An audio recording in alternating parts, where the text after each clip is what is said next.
boa tarde. Aqui quem fala é o Marcos e quero desde já estar agradecendo a Deus por essa oportunidade que Ele tem nos concedido de estar colocando em prática algo que Ele propôs no nosso coração. Hoje começa a gravação do Pode Crer. É um programa de entrevistas que tem como base a Palavra de Deus e é voltado para a edificação de pessoas, de irmãos na fé em Cristo, que talvez conheçam eu ou quem estiver aqui sentado à minha direita, mas não conhece o testemunho, mas não sabe de que maneira se chegou até Jesus, não sabe do trabalho ministerial. E hoje a gente começa a dar vida a esse sonho, para a glória de Deus, algo que nasceu no coração de Deus e Ele colocou no nosso coração. E hoje, nessa tarde, com uma imensa alegria, eu estou recebendo aqui meu irmão na fé em Cristo, meu irmão de sangue, que eu costumo dizer que é irmão de sangue de Cristo. A lista dele é muito grande aqui. Meu irmão Vanderlei Pereira dos Santos, para quem não sabe, ele é palestrante, escritor, psicanalista, bacharel em teologia, pregador, também fundador da recém-formada Escola Teológica El Elyon. Vanderlei, é um prazer estar te recebendo aqui. Você está no começo desse projeto desde sempre, né? E queria que você se apresentasse para o pessoal que está ouvindo a gente agora e depois a gente começa a fazer algumas perguntas aí para que os nossos irmãos na fé em Cristo conheçam um pouco do Vanderlei que não está ali em cima do altar, de como ele chegou até o altar, de como surgiu o Vanderlei palestrante, o Vanderlei que é uma bênção para nossas vidas aí. Então, eu queria que você estivesse aí se apresentando, dizendo quem é o Vanderlei Pereira dos Santos, quem é o Vanderlei que não está sempre ali no altar, o Vanderlei fora aquele cara que prega, que a gente conhece, que é uma bênção para nossas vidas. Conta um pouco sobre você, Vanderlei.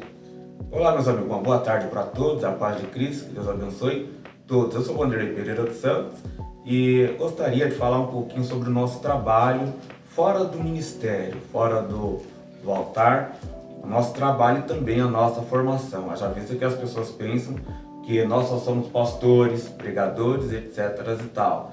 Enquanto na verdade nós temos a nossa formação também baseada na área da psicanálise, bacharel em teologia, o livro, né, chamado Advertências da Vida, e um livro que eu acabei de lançar recentemente que fala um pouquinho da pressão psicológica.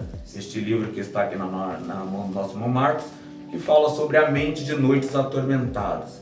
É um livro para quem tem passado aí por depressão, síndrome do pânico, crise de ansiedade e todos esses problemas aí que têm assolado a humanidade. Então, fora do Vanderlei pregador, nós temos trabalhado aí para ajudar pessoas. E outro sim também, nós temos a nossa escola teológica, onde nós formamos pregadores, formamos obreiros para estar aí fazendo o ID e pregando também a palavra do Senhor. Estamos palestrando em alguns lugares aí a respeito sobre a nossa saúde mental, porque o que nós mais sofremos hoje é pessoas com depressão. Sim. E a igreja em si, o pregador em si, ele tem que ter esse respaldo dentro da área da psicanálise, dentro da área da psicologia.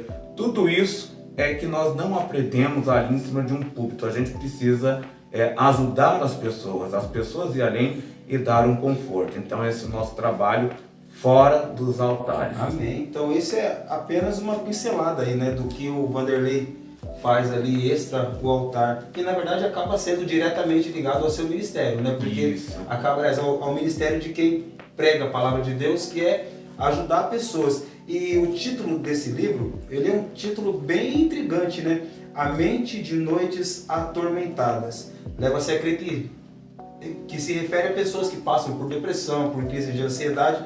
Como você bem disse aí, acaba sendo o mal do século, né? Cada vez mais tem sido comum, não somente pessoas cristãs, mas de todos os tipos de pessoas, de todos os tipos de religiões, acabar passando por esse tipo de trauma. Eu queria te fazer aqui a primeira pergunta, Vanderlei. O que te levou, o que te motivou, quando você teve o start para colocar na folha as ideias que vieram a estar nesse livro? O que te motivou a trazer as suas ideias baseadas na palavra de Deus e baseadas também naquilo que você aprendeu na psicanálise para esse livro. Olha, Marcos, essa pergunta é bem sugestiva e a resposta também é dentro daquilo que nós encontramos dentro da igreja. Por exemplo, hoje no século XXI, é muito importante que o pastor não seja só pastor. O pastor precisa ter uma formação por trás. Porque tudo que a gente vê, a gente quer espiritualizar, a gente quer colocar uma certa espiritualidade, enquanto na verdade temos outros respaldos dentro da ciência que pode ser um tratamento ao longo prazo para a vida dessas pessoas. Deus usa, Deus revela, mas as pessoas precisam ter uma certa capacidade, flexibilidade para entender que nem tudo nós devemos espiritualizar. Sim. Nem tudo Deus colocou somente através de revelação ou espiritualidade. Por exemplo, existem médicos que são formados para cuidar da nossa saúde. Deus nos deu a saúde, Deus pode cuidar da nossa saúde? Sim. Mas é claro, é óbvio e evidente também que nós temos que consultar os médicos. Sim. E olhando por esse prisma, eu escrevi este livro exatamente por isso. Existem hoje pastores tirando a própria vida, pregadores tirando a própria vida, porque eles rejeitam uma certa realidade e colocam a espiritualidade acima das coisas e vão se enfraquecendo, vão adoecendo. Em contrapartida, a Bíblia nos mostra as pessoas cheias do Espírito Santo de Deus, pessoas com autoridade de Deus que passaram por esse período de depressão. Sim. E se não fosse Deus os ajudar, essas pessoas iam ter os mesmos finais trágicos que nós estamos vendo no século XXI. Infelizmente, como você bem disse aí, acaba sendo, eu não sei exatamente o número preciso, mas a gente sabe que as mortes devido ao suicídio, causadas devido à depressão, elas têm aumentado consideravelmente ano após ano, dia após dia. E realmente, a pessoa que está na frente de um trabalho ministerial, porque o que se espera de um pregador? O que se espera de um pastor, de um levita, de uma pessoa que traz o louvor, de uma pessoa que, enfim, que ora, que ela sempre tenha uma palavra de motivação, que ela sempre tenha uma palavra de coragem, força, você consegue. Mas isso não quer dizer que ela não passe por situações do tipo. Então, assim, não sei se aplica isso, mas estava aqui meditando na palavra e eu queria que você desse o seu ponto de vista aí, primeiramente como pregador da palavra. Depois eu queria que você trouxesse, embora eu creio que vai também estar se encaixando ali, do ponto de vista como um psicanalista. O texto de referência aqui está em 1 Reis, no capítulo de número 19, a partir do verso 8, que diz assim, o subtítulo: Elias no monte de Horebe. Levantou-se, pois, e comeu e bebeu, e com a força daquela comida, caminhou 40 dias e 40 noites até Horebe, o monte de Deus. E ali entrou numa caverna, e passou ali a noite. Eis que a palavra do Senhor veio a ele e lhe disse: Que fazes aqui, Elias? Então a gente sabe que nessa passagem, Elias aqui, ele havia há pouco derrotado ali os profetas de Baal, né? Havia há pouco sido ali honrado por Deus diante de todo aquele povo, né? E a gente sabe que Deus respondeu ele com fogo, ele matou os profetas, e ao falar da ameaça de uma mulher, ele foge ali, né? E acaba numa caverna. Queria que você desse o seu ponto de vista, primeiramente como pregador da palavra e também ali juntamente como psicanalista. O que você pode dizer para nós desse texto? Bom, o primeiro ponto como pregador da palavra do Senhor é que nós, seres humanos, nós estamos sujeitos a qualquer crise existencial que existe na vida de um ser humano. Embora sejamos homens e mulheres de Deus, nós ainda estamos nesse corpo, né? Onde nós possuímos vontades, desejos e também prazeres. Nenhum ser humano sobrevive sem vontade, desejos e seus prazeres.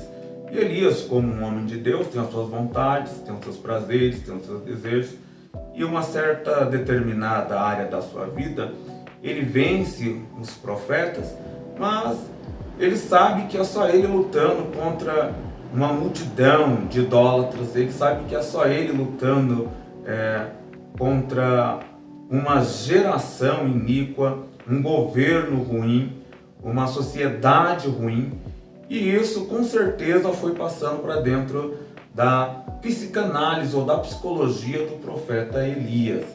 E embora ele vence as batalhas a qual Deus entregou na sua mão e provou realmente que estava com ele, isso não deixou ele livre, não deixou ele imune das consequências que viriam sobre a sua vida física e também espiritual.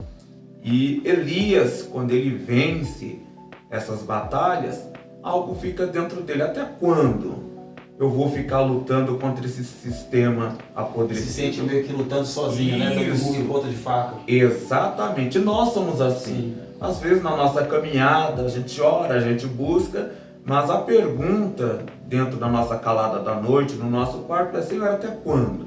Até quando eu vou ficar assim, né? Sim. E Elias, como homem, como um bom ser humano que passou por essa situação. Agora, detalhe importante, olhando dentro de um olhar da psicanálise, é que a psicologia nos ensina: quando alguém estiver em crise, converse com ele. Ele se retira dali, ele vai para uma caverna e fica ali tranquilo. O anjo vem, está alimentando ele, só que ele está vivendo o seu momento de depressão. Sim. E ninguém consegue ver esse momento de depressão na vida do profeta. Não à toa, a palavra diz aqui, né, que então, eis que a palavra do Senhor veio a ele e lhe disse: que faz aqui, Elias? Exatamente. Ou seja, não é para você estar aí parado, não é para você estar escondido. Deus, como maior psicólogo e como maior psicanalista, Deus já sabia disso, né? Porque ele sabe que é criatura dele. Então, a psicologia diz assim: quando alguém estiver em crise, converse com ele, para você tirar ele daquele estado, para você tentar melhorar a autoestima da pessoa. E Deus, sabendo que aquilo ali ia se tornar uma depressão profunda, sério, a ponto de levar o profeta à morte, Deus é o primeiro a conversar com ele. A gente vê que, em seguida a isso, se a gente for seguir adiante no texto, quando que ele sai ali, Deus manda que ele se levante, aí ele vai, unge a dois reis, né? Um sobre a Síria e um sobre Israel, e ainda chama Eliseu.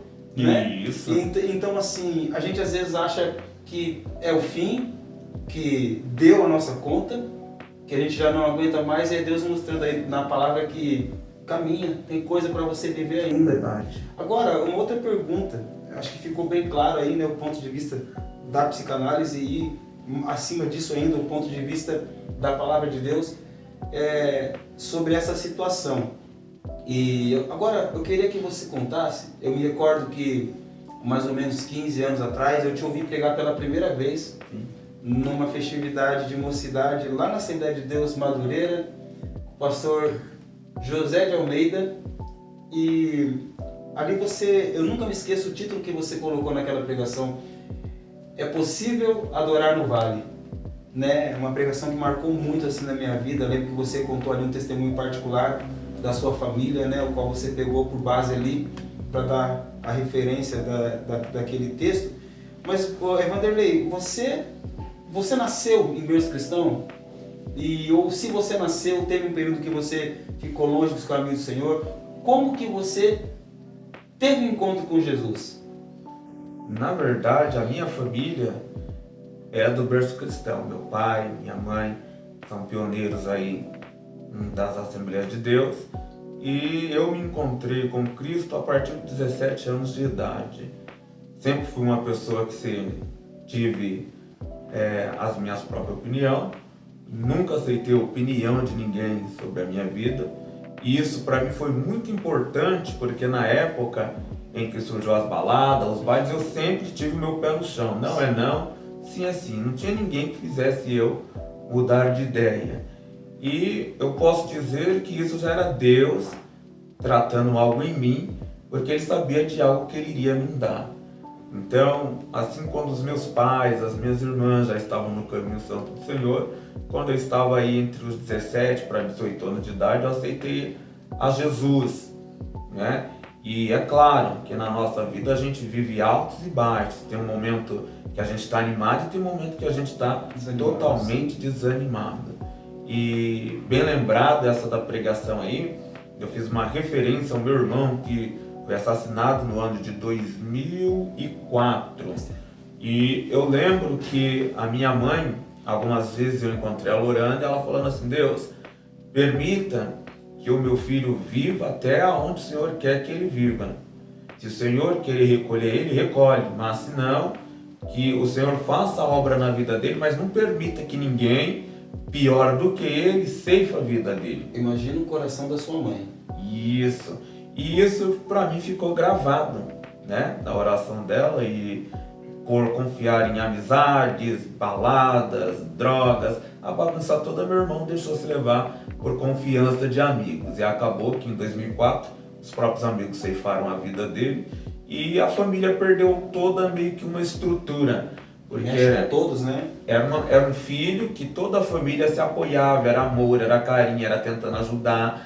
E a família deu uma desestabilizada nesse sentido. Porém, nós sabíamos o que Deus tinha na nossa vida, o que Deus tinha na nossa família. Uma questão, esse seu irmão, ele era mais velho ou mais novo que você? Era um dos mais velhos. Dos mais velhos. Era um dos mais velhos.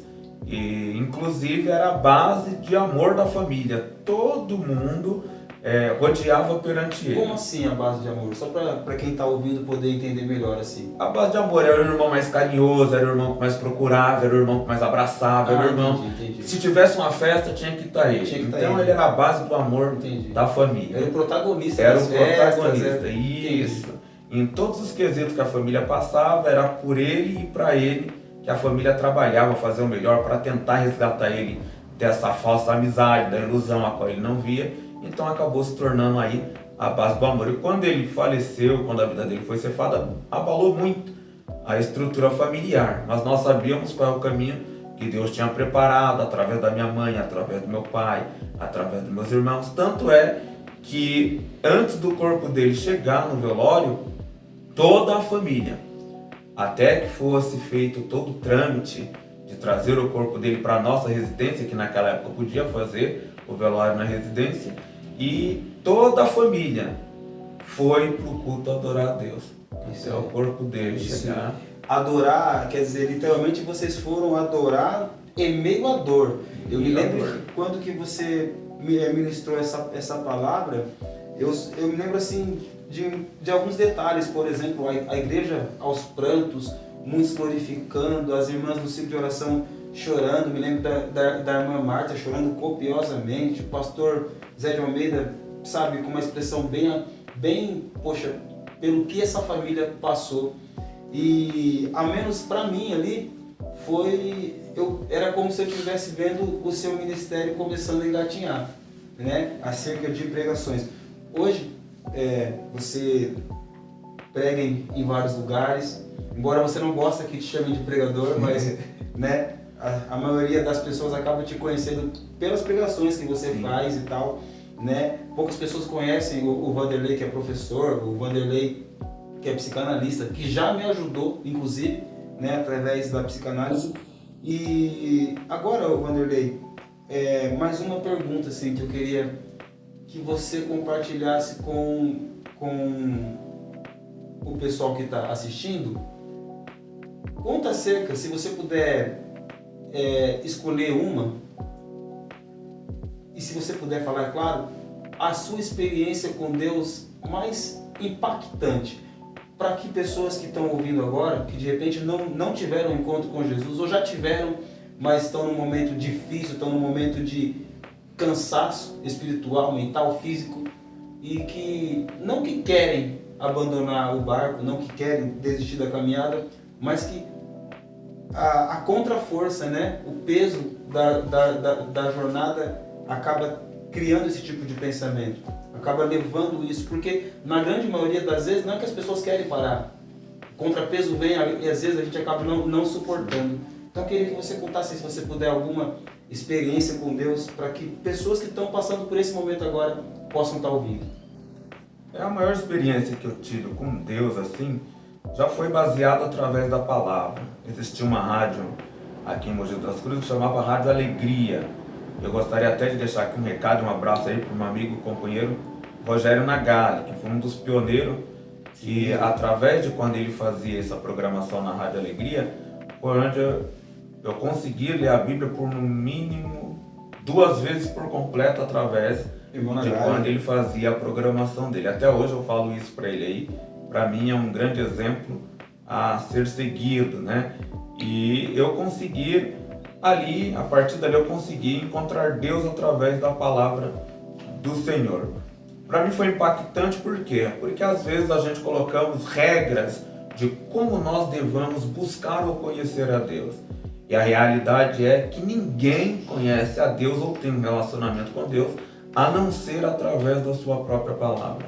Então, a partir do momento que nós criamos esse vínculo, é óbvio que nós devemos orar, devemos buscar nos relacionar com Deus, mas ninguém consegue conhecer a Deus ou criar um vínculo de relacionamento a não ser através da palavra de Deus. E quando eu comecei a entender isso, criar esse vínculo através da oração e comecei a meditar, buscar na palavra de Deus, eu comecei a perceber que Deus estava mais próximo de mim do que todas as pessoas que estavam do meu lado. Impressionante como Deus faz. Impressionante. Esse é um ponto fastígio. Talvez seja aquele momento que você pensasse, nossa, eu não pensei que ele estava tão perto assim. Eu não pensei que ele ia me responder tão de imediato assim. É mais ou menos isso? É exatamente isso aí. Então nós criamos algumas regras, algumas situações para que nós podemos chegar a Deus. E o vínculo da realidade é exatamente orar e meditar na palavra de Deus. Você vai sentir Deus perto de você. Você vai passar por certas adversidades, intempéries da vida, mas quando você está já uma certa familiarização próximo da palavra de Deus, você sabe que ali tem vida, sim, ali tem virtude, ali tem Deus. Então não precisa Deus levantar um profeta ou alguém para te ajudar. A partir do momento que você está criando esse vínculo, Deus mostra que Ele está ali com você. Isso é uma bênção pura, viu? E, Vanderlei, a gente está encerrando aqui a nossa primeira edição desse programa, que para nós é uma vitória, né? Para mim, para você, para minha esposa que está ali nos bastidores também, né? Ajudando a gente. E eu queria que você deixasse aqui uma saudação, se quiser pôr da minha Bíblia ou não, enfim, uma palavra para o coração de quem está assistindo esse vídeo agora. Em seguida eu faço os agradecimentos, a gente agradece, ora e dá glória para Deus, amém? Amém. Uma palavra que eu queria deixar para os nossos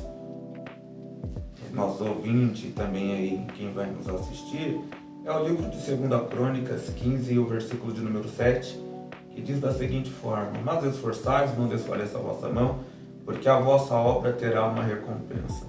Essa para mim também foi uma das palavras que Deus tenha nos ajudado, tenha nos fortalecido. E desde quando eu meditei nessa palavra, há mais de 15 anos atrás, ela tem se tornado aí o meu alimento, tem se tornado aí a minha busca incansável por Deus, de conhecer Deus através da sua palavra. E a palavra do Senhor diz que Israel, Judá, toda a tribo de Judá tinha se desviado da presença do Senhor, tinha perdido a credibilidade em Deus e estava ali totalmente o povo desabrigado, totalmente as pessoas vivendo a sua vida conforme ela tinha que viver. Mas o Espírito Santo do Senhor veio sobre Azarias, veio sobre Obed, né? E esse saiu a profetizar ao encontro do rei Asa, dizendo: ouve-me, Asa, e todo Judá e Benjamim. O Senhor está convosco enquanto vós estáis com eles. E se o buscardes, o achareis. Porém, se o deixardes, ele também vos deixará. E é uma palavra que ela permeia aí entre a psicologia e a psicanálise, porque nós falamos de ciclos. E como que nós vivemos os nossos ciclos? Primeiro, nós vivemos, depois nós encerramos e depois nós recomeçamos. O ciclo, a gente vive, a gente encerra e a gente recomeça. Então, a minha palavra para quem está nos assistindo é que nós tenhamos também essa mesma vontade que aconteceu no livro de Crônicas 15:7, que diz que é para nós termos força, que é para nós não desfalecermos a nossa mão, para nós termos coragem de viver, de encerrar e também de recomeçar. Isso é muito importante para nós. Não é o fim. Porque se as pessoas entenderem que no dia de hoje ela não consegue viver, ela não consegue encerrar e ela não consegue recomeçar, aí fica até difícil para Deus fazer algo através da vida de alguém. Uma pessoa que não tem capacidade de encerrar aquilo que faz mal para ela, ela não tem capacidade de encerrar uma conversa que nem essa que nós estamos tendo. Sim. Imagina coisas que para ela é de suma importância e principal para ela resolver a vida dela. Então, acontece ali que o camarada, o rei Asa, ele tinha que encerrar, ele teve que recomeçar e ele teve também que viver o seu ciclo. É o que Deus quer para nós. Nós vivemos, nós encerramos e nós também recomeçamos. Amém. Muito forte essa palavra. E Vanderlei, quero aqui te agradecer, né, por ter atendido o convite. Sei que você vai permanecer com a gente aqui nas próximas edições. Vanderlei vai estar sempre dando aqui, ao final de cada entrevista, ele vai estar dando o argumento do ponto de vista da psicanálise também, né, e do ponto de vista da palavra, né.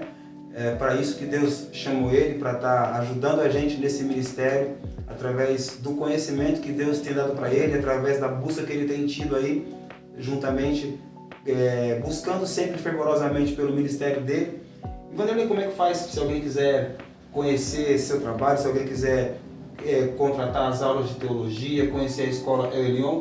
Deixa seu telefone aí e pode estar falando, depois vai estar aparecendo ali embaixo, a gente divulga para você sempre aí, amém? Amém. Pode estar falando aí, por favor. A escola El Elyon, nós estamos aqui no Alto Tietê, na cidade de Mogi das Cruzes, no bairro de Jundiapeba.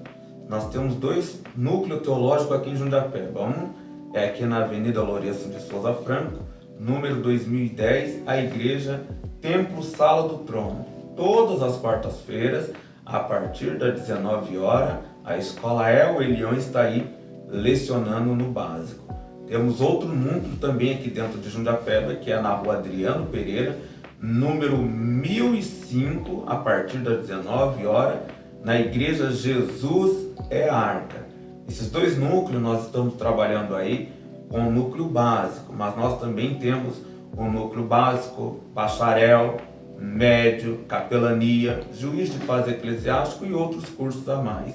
E o nosso telefone para contato, para que você adquira a nossa aula teológica ou levar um núcleo teológico até a sua igreja, é o nosso WhatsApp, é o 119-3256-2949. A nossa escola El Elyon tem ajudado aí muitas pessoas a já sim desenvolver o seu ministério, tanto na pregação quanto no desenvolvimento na área da oratória.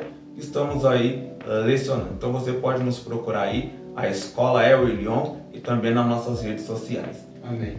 Meu irmão, muito obrigado pela parceria de sempre. Que Deus te abençoe. Amém. Sabe que você é um irmão de sangue de Cristo, né? Em nome de Jesus. E aqui eu quero agradecer a Deus, né, por essa primeira edição. Também não posso deixar de agradecer às pessoas que têm orado pela minha vida, pela minha família. Fica aqui o meu agradecimento ao meu pastor Celso, irmã Luciana, todos os irmãos ali da Assembleia de Deus Pentecostal Templo das Almas, pessoal que sempre ora pela gente aí, né, o pessoal que dá esse suporte para nós também espiritualmente. E agradecer a minha esposa, a minha família e sempre a Deus. E você que está assistindo aí, amanhã pode ser você que pode estar aqui sentado contando a sua história, contando o seu testemunho, edificando a vida de mais alguém. Não pare. E você que assistiu aqui, curte, compartilha, comenta e comenta aqui quem que você gostaria de estar ouvindo o testemunho, de qual pastor, de qual irmão, de qual irmã que você gostaria de estar conhecendo, saber como você chegou a Jesus. Fica aqui a paz do Senhor, que Deus te abençoe, compartilhe esse vídeo e que Deus abençoe a sua vida poderosamente em nome de Jesus. Amém. Glória a Deus.